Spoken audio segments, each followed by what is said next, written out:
Tugas itu tujuannya adalah supaya kalian melihat apa yang terjadi di kenyataan, bukan hanya teori gitu ya.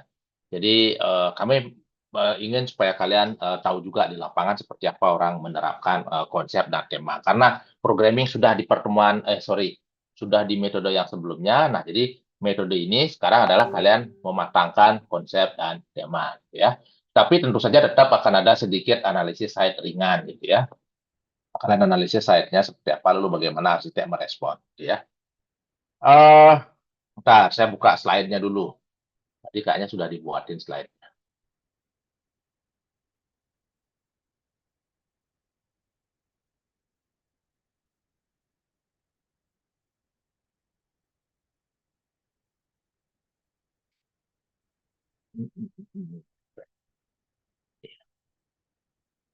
Oke. Eh, ya, saya sudah ketemu slide. Kita coba buka slide-nya ya. Jadi ini gabungan antara kelas malam dengan kelas pagi. Tapi rasanya pesertanya masih kurang nih, baru 102 orang nih. Harusnya kalau digabung sekitar 180-an orang, mendekati 200. Ya, nggak tahu nih yang lain pada kemana gitu ya. Jadi kalau tiba-tiba yang anak sore, ih kok banyak pesertanya ya, karena kita gabung semuanya gitu ya. Eh, supaya penjelasan tugasnya sama. Em, Nah, ini dia ya. Jadi penjelasan tugasnya. Tugasnya adalah ini. Saya fit with dulu.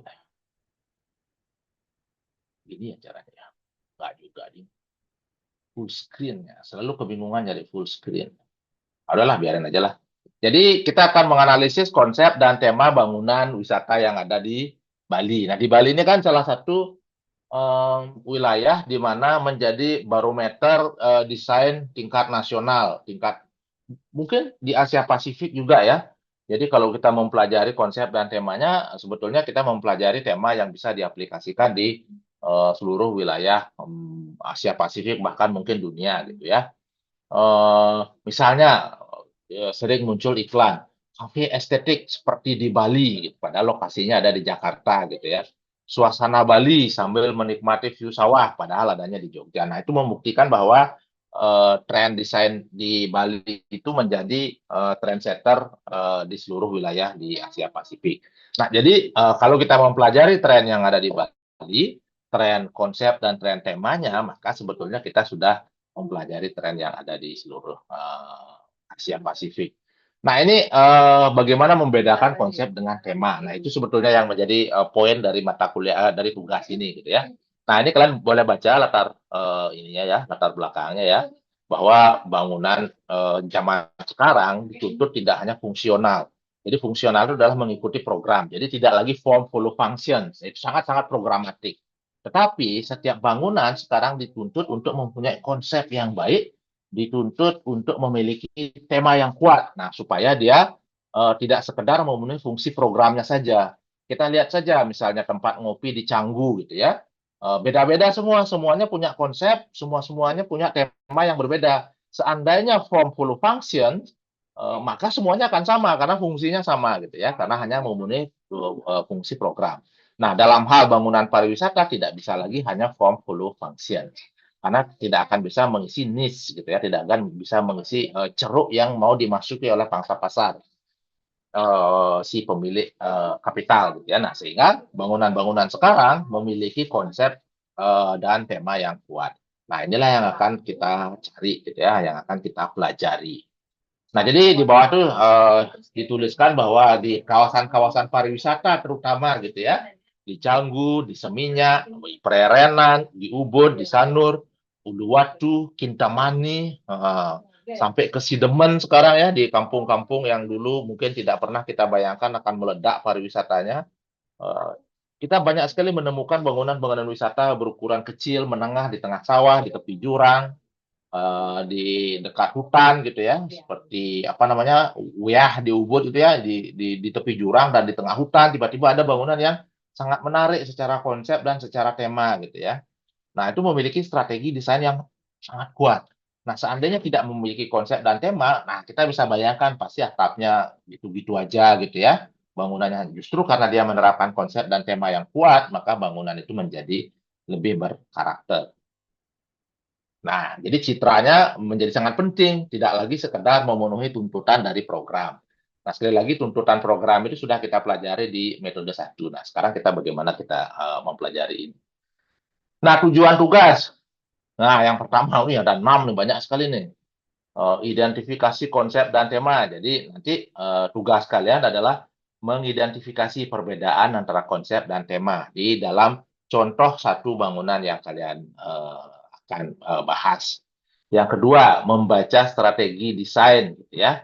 Nah, bagaimana kira-kira si arsiteknya menstrategikan supaya desainnya memiliki karakter yang kuat? Apakah dengan membuat bukaan, apakah dengan menghilangkan atap, dan seterusnya. Nanti silakan kalian yang membahas gitu ya. Kemudian yang ketiga, menganalisis hubungan. Nah, bagaimana dia merespon tapak gitu ya. Bagaimana merespon fungsi, bagaimana merespon pengguna, nah, dan seterusnya. Yang keempat, nanti kami mau kalian mampu melakukan presentasi visual gitu ya. Sajikan gambar, foto, sketsa. Masih bisa sketsa? Mudah-mudahan tidak lupa ya membuat sketsa ya. Kadang-kadang semakin ke atas semakin lupa. Membuat sketsa, diagram party. Nah, Mas, kalau masih ingat ya, nanti buka lagi slide-nya seperti apa diagram party, diagram hubungan ruang yang sederhana. Itu yang sebagai party gitu ya. Diagram skematik desain yang lebih rumit lagi yang sudah 3 dimensional. Diagram party itu masih 2 dimensional. Yang skematik desain itu sudah 3 dimensional. Dan nanti kalian membuat narasi singkat. Nah, narasi singkatnya ini dibuat melengkapi tuntutan yang di awal, tuntutan gambar, foto, sketsa, dan seterusnya, gitu ya. Nah, yang nomor 5 adalah menilai apakah konsep dan temanya koheren atau tidak, gitu ya, atau hanya menjadi dekorasi aja, gitu. Sebenarnya bangunannya kota aja, tapi dihias-hias, gitu misalnya ya. Nah, itu menjadi hanya sekedar dekorasi.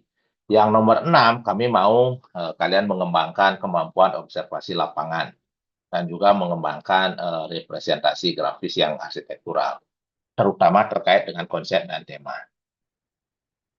Nah, berikutnya. Nah, ini dia nih objeknya. Karena ada banyak sekali grup gitu ya. Ada berapa grup ya Siska ya? Ada banyak ya? Siapa yang ada di ruangan? Ya Pak, mungkin nanti satu kelas karena isinya 50, sekitar 50-an, jadi nanti ada Ah, 10 kelompok mungkin satu ya, kelas ya. oke. Nanti kita akan bagi. Saya jelaskan dulu ya, nanti di akhir kita akan bagi. Nah, ini ada nih, objek tidak harus besar atau terkenal, bangunan kecil, tetapi memiliki konsep dan tema yang jelas. Nah, justru kami sangat menganjurkan ini akan sangat memudahkan hidup kita. Nah, lokasinya ini ya, nih, kalian yang pilih sendiri nanti. Nah, bagaimana caranya mencari nanti di akhir akan saya jelaskan bagaimana caranya mencari ini ya.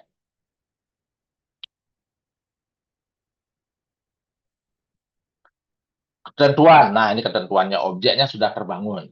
Pasti ya. Jadi supaya kalian bisa masuk, kalian bisa rasakan, kalian harus ngopi minimal mau masuk dan beraktivitas 1-2 jam di dalamnya supaya bisa merasakan semua atmosfernya. Kalau cari dari majalah enggak gitu ya, kita enggak terima kalau dari majalah. Memiliki karakter visual yang kuat, sangat menonjol di lingkungannya. Fungsinya wisata ya, coba cari yang fungsinya wisata. Kenapa yang wisata? Karena itu selain makanannya, bangunannya sendiri menjadi destinasi tersendiri. Kalau kopi kan di mana aja sama rasanya, ada yang agak lebih pahit, ada yang lebih asam, ada yang agak kurang. Tetapi justru kadang-kadang, bukan kadang-kadang, seringkali bangunannya yang menjadi daya tarik utama kenapa orang datang ke tempat itu. Nah, sehingga fungsi wisata sangat kami anjurkan. Kemudian kalian bisa mudah mengaksesnya karena bangunannya kami sarankan bangunan publik seperti kafe. Jadi kalian bisa foto gitu ya. Tidak tanpa perlu minta izin yang terlalu rumit, minta surat survei nggak perlu. Jadi kalian datang aja, lalu kalian sketsa di situ, kalian foto beberapa, kalian perkirakan ukuran ruangnya dengan menghitung jumlah keramik di bawah, kalian bisa masuk ke berbagai macam ruangannya dengan leluasa gitu ya, tidak harus memiliki izin khusus gitu ya. Nah, ini yang sangat kami anjurkan sehingga nanti tidak menimbulkan masalah privacy gitu ya. Yang tahun lalu sangat banyak yang menabrak privacy gitu ya. Kita punya banyak masalah gara-gara masalah perizinan. Nah, sehingga kita sangat menganjurkan bangunannya itu mudah kalian akses dan mudah kalian dokumentasikan. Nah, itu dia yang terakhir ya, menghormati privasi. Kalau memang tidak diizinkan jangan gitu ya. Kita hanya melakukan hal-hal yang legal saja, tidak mencuri-curi gitu ya.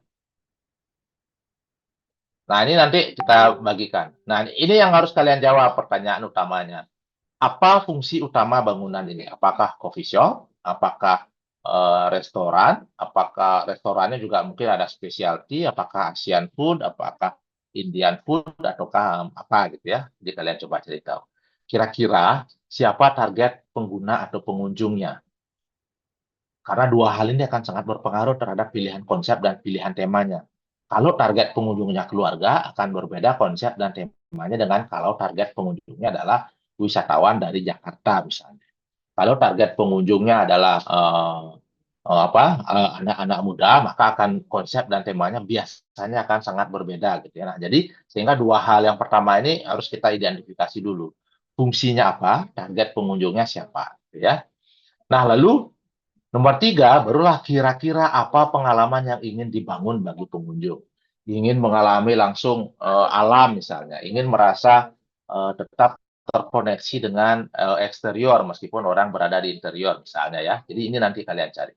Yang nomor empat, apa konsep utama? Ini harus kalian analisis ya. Kalian interpretasi dari pengalaman kalian sendiri. Karena banyak sekali arsitek yang justru tidak paham apa itu konsep. Mereka hanya mendesain saja, tapi sebenarnya mereka sudah punya konsep. Wah, ini untuk orang Amerika, maka semuanya harus serba terbuka. Atau ini adalah kafe untuk orang Jerman, maka banyak dinding-dinding pemisah. Gitu misalnya. Nanti kalian coba analisis. Kemudian tema visual yang ingin ditampilkan. Tema hutan, misalnya ya.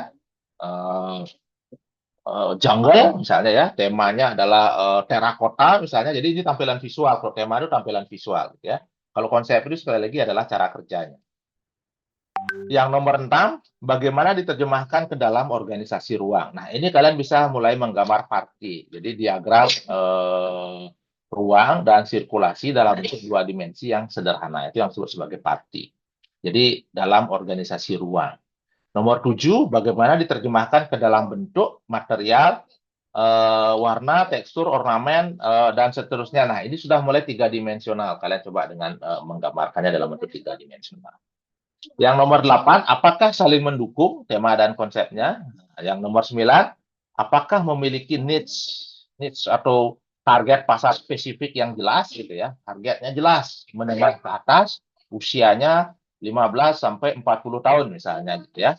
Atau adalah niche-nya adalah keluarga. Nah, kalian bisa lihat dari ornamen-ornamen atau dari tema yang diterapkan. Yang nomor 10, apakah merespons konteks Bali, merespon tapak, iklim, budaya, dan seterusnya. Ya, nah ini yang 10 ini yang menjadi konten daripada tugasnya, tugas kalian. Nah, jadi sekali lagi ini adalah perbedaan antara konsep dengan tema. Konsep adalah cara kerja desain, tema adalah karakter visual dan suasana atau atmosfer ya. Nah, ini nanti kalian ini kuliahnya sudah berkali-kali kita bahas. Nah, berikutnya survei lapangan. Nah, yang tapak ini sebenarnya bisa kalian lakukan sebelum ke lapangan. Bisa didiskusikan melalui Google Earth misalnya, melalui Google Map. Bisa kalian observasi dulu sebelum terjun ke lapangan. Yang kedua, observasi bentuk. Nah, ini yang mulai harus ke lapangan gitu ya. Ambil foto dari luar, dari beberapa sisi, dari dalam, kita bisa mengobservasi bentuk. Nah, yang terakhir, yang nomor 3, barulah observasi atmosfer. Nah, ini yang saya bilang, kalian harus ada di situ selama kurang lebih 2 jam misalnya. Jadi kita tahu atmosfernya. Di mana cahayanya jatuh, apa akibatnya bagi ruangan, dan seterusnya. Nah, ini sudah dibuatkan di sini langkah-langkahnya dari A sampai F ya.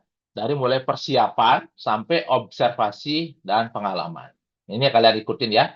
Dari A, B, C, D, E, F ya. Diikuti langkah-langkahnya. Nah, jadi apa saja yang harus difoto? Nah, ini dia yang harus kalian foto. Mengambil foto sendiri, tidak boleh mengambil foto dari media cetak atau dari sosial media ya. Jadi yang minimal harus diambil konteks dan eksterior. Apa itu? Nah, kawasan.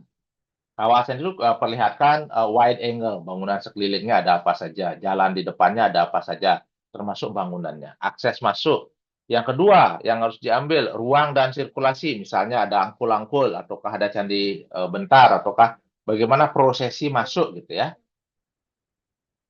Yang berikutnya, yang nomor 3, material dan detail. Ini sebenarnya termasuk warna gitu ya. Jadi perlihatkan warna yang dipakai, termasuk pattern-nya gitu ya. Biasanya ada pattern-pattern yang cukup kuat di kafe-kafe yang zaman sekarang. Kemudian yang terakhir, panduan fotonya adalah aktivitas pengguna di dalamnya. Apakah ngobrol, apakah mereka mengerjakan tugas, ataukah mereka arisan. Atmosfernya harus tergambarkan di dalam foto yang keempat, dalam foto yang ini ya, yang keempat ini ya, kelompok yang keempat. Jadi ini 4 kelompok foto yang harus kalian hasilkan. Kalau misalnya masing-masing foto ini bisa menghasilkan 5, jadi kalian harus menghasilkan minimal 20 foto yang analitis gitu ya. Bukan foto yang sembarangan, tapi foto yang bisa kita analisis gitu ya. Foto yang ada menggambarkan konteks, yang menggambarkan ruang dan sirkulasi, yang menggambarkan material dan detail, dan yang menggambarkan atmosfer atau suasana. Nah, ini ada peringatan, ada tanda seru nih. Setiap foto harus diberi keterangan singkat, nah dan seterusnya itu ya. Sebenarnya kalau kalian ikuti panduan ini, kayaknya 2 hari aja jadi tugas. Kayaknya ya, karena setiap ini sudah kami buatkan yang detail gitu ya. Nah, sketsa, apa yang harus disketsa? Nah, itu sudah dibuatkan juga 8 hal yang harus disketsa gitu ya. Sketsa situasi tapak, sketsa masa bangunan, sketsa alur masuk, sketsa hubungan ruang, sketsa potongan, pengalaman ruang, sketsa detail material, sketsa elemen atmosfer, sketsa spot utama atau focal point ya. Jadi ini gampang sekali nih, fotonya apa saja, sketsanya apa saja. Nah, udah kami siapkan gitu ya. Berikutnya, keluaran atau output dari tugas ini. Jadi ada nama bangunannya apa, lokasinya di mana, fungsinya apa, tahun pembangunannya bila diketahui. Nanti kalau misalnya Kak Iseng sengaja ajak ngobrol ininya orang yang bertugas di sana gitu ya.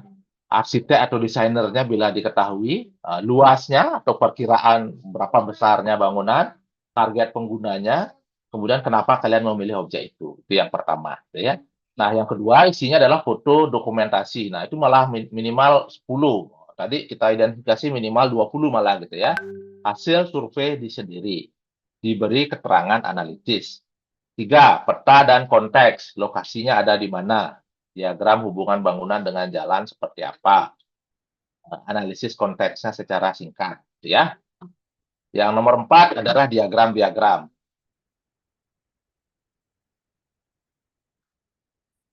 Kemudian skematik desain. Nah, sekali lagi yang party ini masih 2 dimensi, sketsa gambar 2 dimensi.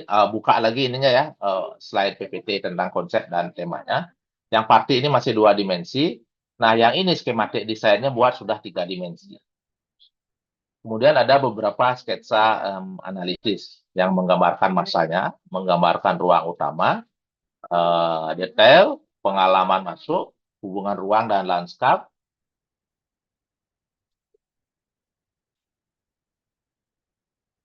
Nah, lalu terakhir barulah analisis konsep. Kira-kira apa konsep utama bangunan? Ini dikit banget nih, 500 sampai 700 kata nih, ya. 2 kali abstrak, mungkin sekitar kalau satu paragraf itu terdiri dari 150 kata misalnya, ini mungkin cuma 3 sampai 5 paragraf aja ya untuk analisis konsep ya. Dan apa saja isinya sudah juga kami tuliskan di situ. Konsep utamanya misalnya satu kalimat, dari mana konsep tersebut kira-kira bisa kita keluarkan. Satu kalimat lagi, bagaimana bekerja dalam ruang, sirkulasi, massa, struktur, lanskap, atau pengalaman itu masing-masing misalnya satu. Terhadap ruang satu kalimat, sirkulasi satu kalimat, massa satu kalimat, struktur satu kalimat, lanskap satu kalimat, pengalaman satu kalimat. Panjang satu kalimat, yang normal itu jangan lebih dari 21 kata. Biasanya kalian buat katanya panjang, satu paragraf, satu kalimat. Gitu ya. Jangan lebih dari 21 kata. Ya. Kemudian apakah konsepnya kuat, sedang, atau lemah? Gitu ya. Nah, kalian yang menginterpretasi sendiri berdasarkan atas materi kuliah. Kalian lihat lagi slide-slide kuliah. Ada di slide-slide kuliah bagaimana caranya menilai konsep. apakah konsisten dari awal hingga akhir pengalaman ruang. Nah, itu yang analisis konsep. Nah, lalu analisis tema juga sama, 500 sampai 700 kata. Yang menjawab apa secara visual, apa kira-kira temanya. Wah, ini tema bangunannya tradisional. Wah, ini temanya adalah green misalnya. Wah, ini temanya adalah apa yang sekarang top Japandi misalnya ya. Yang bangunan-bangunan Jepang gitu misalnya ya secara visual. Elemen apa yang membentuk? Oh, elemen Jepangnya dibentuk dari material kayu. Warna kayunya dibuat sengaja terang. Kursi-kursinya semuanya kayu. Kemudian furniture-furniturnya ditata seperti tatami misalnya gitu ya. Kemudian ada elemen apa gitu ya. Vegetasinya ditata dengan banyak bonsai. Nah, maka elemen apa tema Jepangnya menjadi sangat kuat ya. Lalu atmosfernya ditambahi dengan diputarkan misalnya musik-musik Jepang gitu ya untuk menciptakan atmosfer gitu ya. Nah, apakah tempelan dekoratif atau menyatu dengan strategi? Nah, ini kalian bisa lihat di apakah memiliki hubungan dengan Bali? Nah, sekarang banyak restoran Korea, Jepang yang sebetulnya tidak memiliki hubungan dengan Bali. Nah, nanti kalian lihat di situ ya di lapangan. Nah, terakhir adalah evaluasi kritis ya. Nah, jadi dari ini, nah ini kalau diikuti aja dijawab semuanya ini pointer-pointernya ini sampai di bagian paling akhir, boom sudah jadi tugas kalian. Nah, jadi satu kelompok bisa jadi akan menghasilkan katakanlah misalnya 30 sampai 35 halaman misalnya atau mungkin lebih. Nah, nanti kalau kita jadikan satu buku akan menjadi satu dokumentasi survei konsep dan tema bangunan komersial pariwisata yang ada di Bali. Tinggal dijilid gitu ya. Formatnya seperti apa? Nah, setelah kalian survei, minggu depan kita akan bicarakan formatnya seperti apa. Ukuran bukunya nanti kita buatkan satu template di Canva ya. Nah, jadi nanti hasilnya akan ini, buklet A4 gitu ya. Mungkin jumlah halamannya mungkin bakalan lebih dari 16 halaman. Bayangan saya sekitar 30 halaman ya.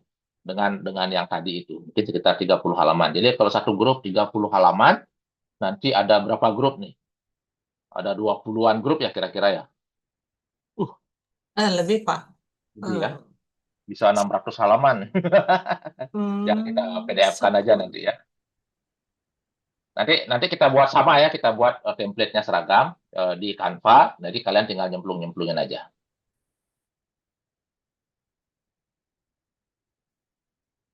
Nah, ini sistematikanya, isi bukletnya. Jadi per halaman sudah ada. Nanti bisa aja nih halamannya nggak seperti ini ya. Hubungan konsep dengan tema bisa aja jadi 2 halaman misalnya gitu ya. Nanti kita coba buat. Tapi yang jelas kalian survei dulu. Atau kalian ikuti aja ini dulu ya. Ikuti ini apa adanya dulu. Nanti kalau misalnya ada masalah baru kita ini. Baru kita perbaiki. Nah, berarti benar antara 12 sampai 16 halaman ya. Coba ya kita tertib dulu dengan aturan ini. Nah, sehingga ini halaman 12 kesimpulan dan penjelasan. Sehingga sistematika ini bisa terjadi gitu ya. Bisa kita ikuti dengan tertib. Nah, nanti kalau ada kesempatan harus disempatkan wawancara gitu ya. Mungkin mereka nggak tahu apa gagasan utama kalian harus menginterpretasikan sendiri gitu ya. Siapa target pengunjungnya? Nah, ini mereka mungkin tahu gitu ya. Yang nomor 2. Bagian mana yang paling sering difoto oleh pengunjung? Ada cerita khusus nggak di balik material, bentuk, atau dekorasi? Misalnya, ini material ini sebetulnya adalah bangunan joglo lama yang dibeli dari Jawa lalu dibawa ke sini. Jadi ada cerita di situ gitu ya. Ada narasi yang bisa kita petik di situ. Nah, apakah desainnya membantu aktivitas operasional atau justru mengganggu gitu ya? Nah, nanti kalian tanyakan. Ini untuk pengelola yang warnanya hitam, untuk yang pengunjung atau staf yang warna putih gitu ya. Untuk pengunjung ini kalian bisa tanyakan minimal ke 10 orang misalnya ya. Jadi kalau grupnya 5 orang, jadi satu orang punya tugas menanyai 2 orang pengunjung. Nah, nggak susah ya bertanya kepada 2 pengunjung dengan 5 pertanyaan yang sama. Nah, ini yang akan kami nilai.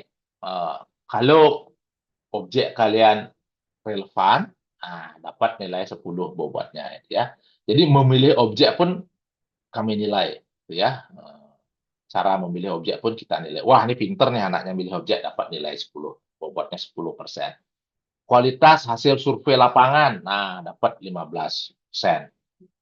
Analisa konsep dapat 15%. Analisis tema dapat 15%. Nah, sekarang tampilannya, parti dan diagram skematiknya dapat 15% lagi. Nah, di situ aja kalau sudah dapat semuanya itu, sudah lulus sebetulnya. Karena sudah dapat nilai 70 sampai di parti itu. Nah, lalu ditambah dengan sketsa analitisnya bagus, nah dapat 10% lagi. Evaluasi kritisnya dapat 10% lagi. Kemudian grafisnya dapat 5. Ketepatan bahasa dan argumentasinya dapat 5.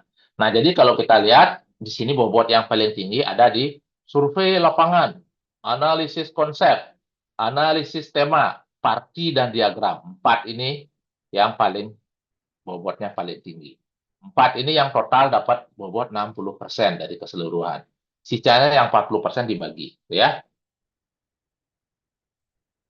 Nah, sekarang seperti apa contoh-contoh objeknya, kriteria nilainya ini nanti ya.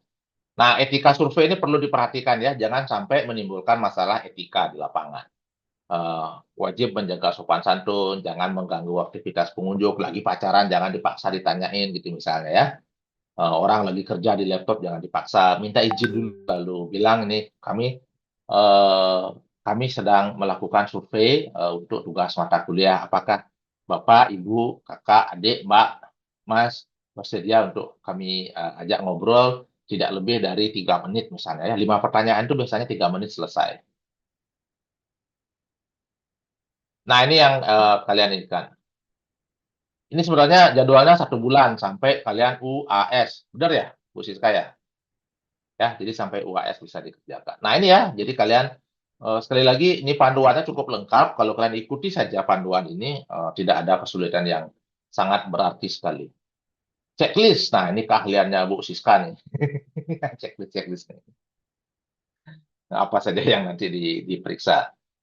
Nah, ini beberapa catatan. Jadi sekali lagi tidak selalu besar atau mahal. Kadang kecil dengan ide sederhana tetapi konsisten dapat menjadi contoh yang baik. Nah, sekarang kita coba ini. Kita lihat beberapa contoh bagaimana caranya mencari.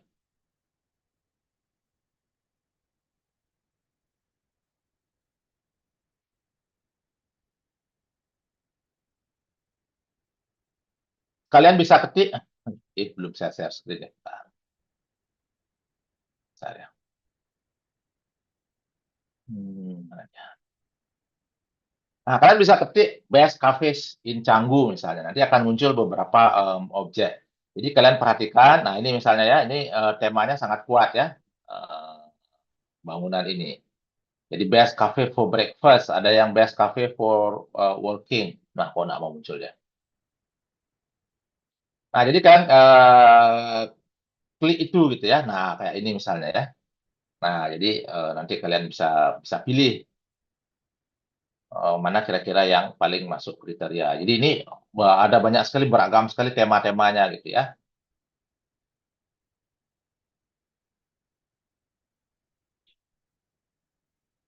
Misalnya ini tinggal diganti aja Insanur misalnya ya. Jadi kalau kalian bisa ketik gitu ya. Nah, bisa kalian ketik ini misalnya ini yang biasanya saya 10 KP Instagramable di Sanur. Nah, nanti kalian bisa pilih gitu ya. Jadi kalian pilih dulu objek mana yang mau kalian analisis. Jangan sampai sama antara satu dengan yang lain. Nanti silakan di grup dibicarakan. Kalau sudah dapat, saya ambil birdhouse di Sanur. Silakan tulis di grup. Jadi yang lain tidak boleh ambil itu lagi supaya tidak diklaim ya. Kelompok satu ambil birdhouse gitu misalnya ya. Ini birdhouse yang di Sanur ya. Dekat dekat pantai. Kami sudah ambil ini misalnya ya. Yang lain supaya tidak ngambil lagi gitu ya. Nah, ini apakah konsisten temanya, warnanya konsisten dan seterusnya nanti kalian bahas. Kemudian misalnya nah ini juga ada nih cutest cafes in Sanur gitu ya. Saya sudah ambil Kopito gitu ya. Misalnya nanti yang lain tidak boleh ambil lagi. Nah, nanti kalau yang dari Ubud bisa aja best cafes in Ubud. Nah, nanti akan keluar kafe-kafe yang ada di Ubud. Nah, ini misalnya yang paling terkenal gitu ya. Wiyah gitu ya. Nah, ini ada banyak nih gambarnya di internet nih yang Wiyah ini nanti. Tapi jangan pakai itu, kalian harus berkunjung ke sana. Kalian buat sketsanya gitu ya. Kalian diam di situ 2 jam, keliling, lihat-lihat suasananya seperti apa, supaya kalian bisa menyerap temanya dengan lebih baik lagi dan konsepnya dengan lebih baik lagi, gitu ya. Nah, seperti ini misalnya ya kan bagus. Nah, sekarang kayaknya eh, kalian tentukan lokasi dulu, mau di Ubud, di Prerenan, di Canggu, di Seminyak, atau di Sanur. Nah, kalian di kelas silakan berdiskusi dengan teman-teman yang lain. Tentukan wilayahnya. Jangan sampai misalnya semuanya numplak di Ubud, gitu ya. Nah, kalau bisa menyebar. Nah, ini misalnya ya, best restoran in Ubud. Jadi kalian sekarang sudah cukup mudah mencarinya. Kalau dulu agak susah mencari yang begini-begini. Karena sekarang sudah ada yang merating itu. Nah, biasanya cari yang 5 teratas, misalnya ada 10 cafes in Ubud, cari 5 teratas pasti yang paling bagus tuh, yang paling banyak orang suka.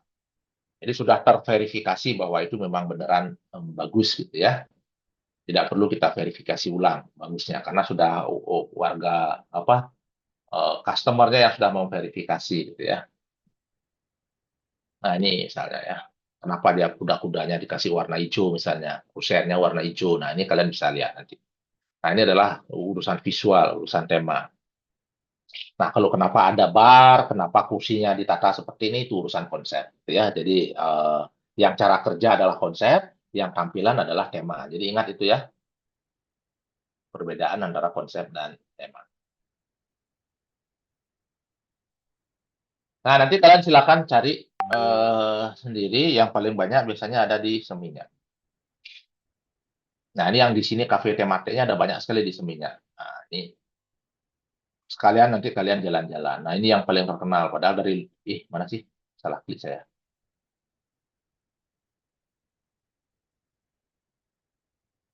Itu A2DO itu yang paling terkenal. Ya benar lah ini.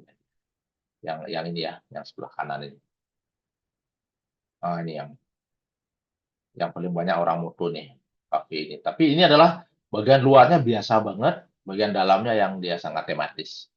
Ini temanya elemen Korea banyak di sini, elemen laboratorium gitu misalnya. Temanya adalah laboratorium di Korea gitu ya. Jadi bahkan pelayannya pun memakai seragam laboratorium. Tetapi secara konsep dari pintu masuk orang sengaja dikasih ruang yang sempit, dikasih air di kiri kanannya. Begitu masuk ke dalam, boom, ada ruangan yang ini. Tiba-tiba ada ruangan yang bulat. Nah ini silakan kalian sekali lagi silakan karena pemilihan objek sudah mendapatkan nilai 10 atau sudah mendapatkan porsi nilai 10%. Jadi kebanyakan yang muncul di sini adalah yang bagian interiornya. Mungkin nanti kalian perlu cari juga yang bagian eksterior seperti yang kafe yang tadi, seperti kafe yang apa namanya ini.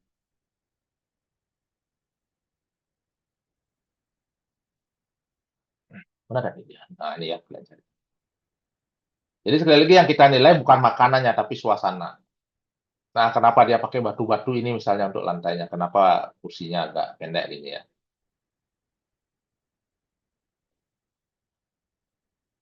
Muncul nih arsitekturnya, munculnya makanan semua.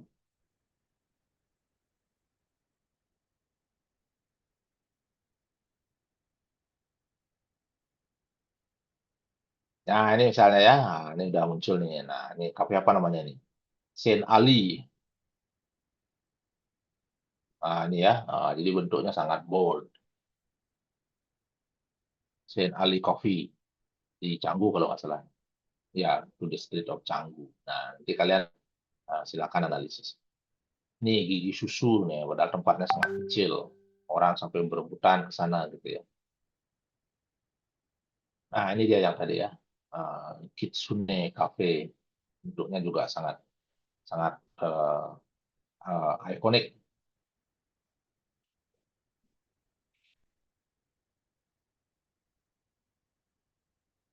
Nah, oke itu kira-kira tugasnya. Paham ya? Bisa ya?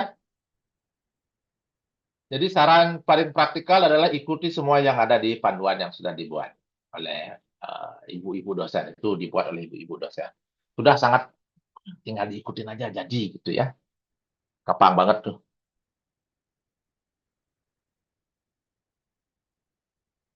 Ada pertanyaan?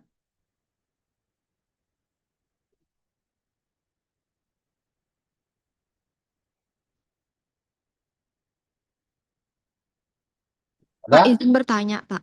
Ya, silakan, Cok. Untuk sketsanya itu apakah harus sketsa manual seperti di atas kertas atau boleh menggunakan iPad? Eh, boleh pakai iPad, yang penting hasilnya bagus. Oke, baik, Pak. Ya, yang penting hasilnya bagus. Medianya bebas ya.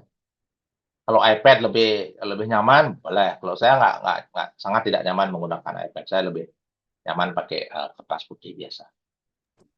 Dan untuk bukletnya itu nanti dicetak berarti nggih, Pak? Ya, pas ngumpulnya dicetak. Jadi masing-masing 16 halaman. Nanti kita akan punya tebal banget. Nanti kita jadiin satu semuanya. Untuk Hmm? bukletnya itu berarti satu kelas nih. Nggak cetak masing-masing kelompok aja. Nanti sama-sama kita finishing. Oh, nggih. Untuk covernya itu apakah harus hardcover atau cover Nggak usah biasa aja? yang biasa aja.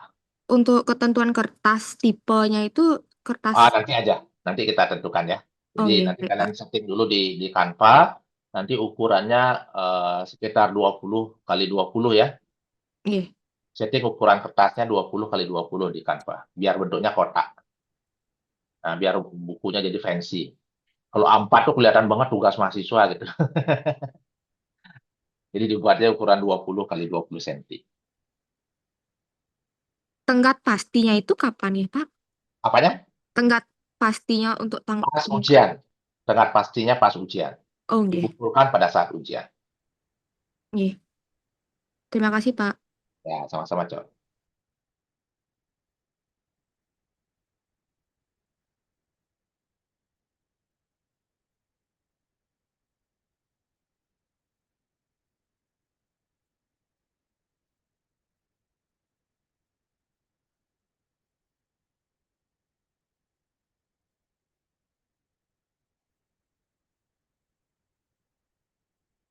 Ada lagi?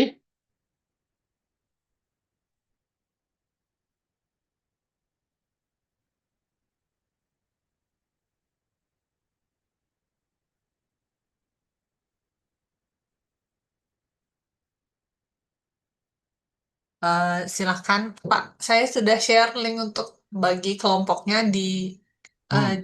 chat di chat Zoom meeting ini. Jadi anak-anak kayaknya sudah sudah mulai mengisi. Nanti langsung mengisi kira-kira kafe yang mana yang akan dijadikan objek Ah, kan gitu.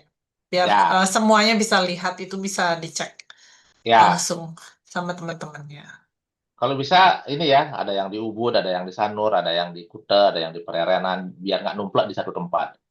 Jadi kita bisa saling melihat apa yang terjadi di berbagai wilayah di Bali. Nanti kalau sudah bukunya jadi, bisa jadi panduan kalian semester depan pada saat mengambil studio bagaimana orang menerapkan konsep dan tema. Jadi nanti di studio depan kalian sudah fasih menyusun program, menyusun strategi konsep, menyusun strategi tema, sampai ke material dan seterusnya. Nah, itu sebenarnya tugas daripada mata kuliah kita ini.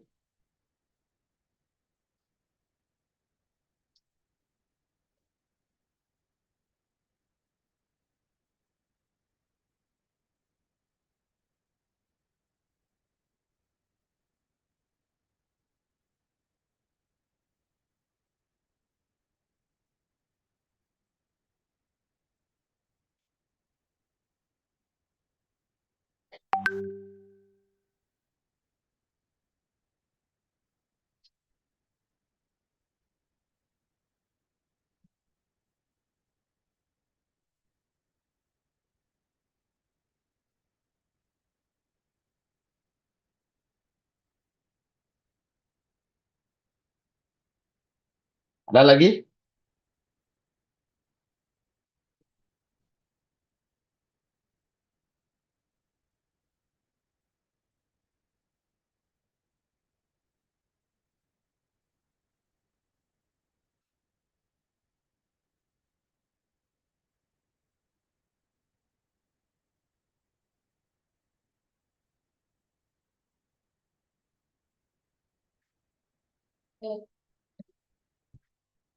Udah ya kira-kira ya. Bisa ya. Apa? Slide-nya udah jelas banget sih di dalam slide itu sudah penjelasannya sudah sangat-sangat jelas. Nanti Bu Siska tolong di-share di grup ini ya mahasiswa ya. Nanti kalian bisa pelajari dan jadikan panduan dalam membuat tugas. Jangan sampai keluar dari slide. Sudah jelas ada di slide, ikutin step by step-nya. Sangat-sangat detail ada di situ. Oke ya. Nah, yang belum ada hanya objeknya apa. Nah, karena itu adalah bagian dari tugas memilih objek. Kejelian memilih objek adalah bagian dari tugas. Nah, kalau tidak ada lagi, saya ucapkan terima kasih. Selamat berdiskusi dengan teman-temannya untuk memilih objek dan mulai menyusun strategi survei. Terima kasih. Selamat malam. Malam Pak. Mandi Malam, Terima kasih. Mas. Selamat malam, semua. Pak. Terima kasih, Pak. Selamat malam semua. Terima kasih, Bu, Bapak.